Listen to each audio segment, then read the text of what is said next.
Hello guys, এখানে tiffin নিয়ে বসে খেতে। দেখো মোবাইলে চার্জ নেই, মেয়ে এসে মোবাইল ঘাটছে। মা কে কার হাতে মোবাইল ছিল তখন? সে তো আমরা রাস্তায় ছিলাম। 19% চার্জ।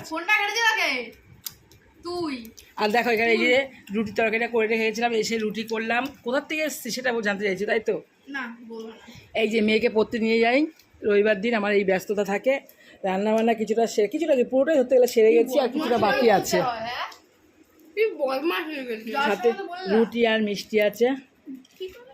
বন্ধুদের বলবো না কোথা থেকে এসে এত বেলা টিফিন খাচ্ছি, 11:30 বাজে। ও জানুক, তারপরও বলছি।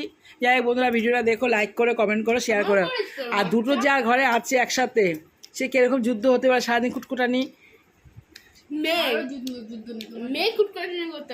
ওই যে ছেলেটা বেশি বাজি হয়ে যাচ্ছে দিন দিন, পড়াশোনার নাম নেই। এই এখন আবৃত্তি নিয়ে বসবি, আর মানা ম্যাথ নিয়ে বসবি, ঠিক আছে? যাই হোক বন্ধুরা, আমি রাখছি, এখন একটু খেয়ে নিই, খিদে পেয়েছে খুব, কথা বলতে আর পারছি না।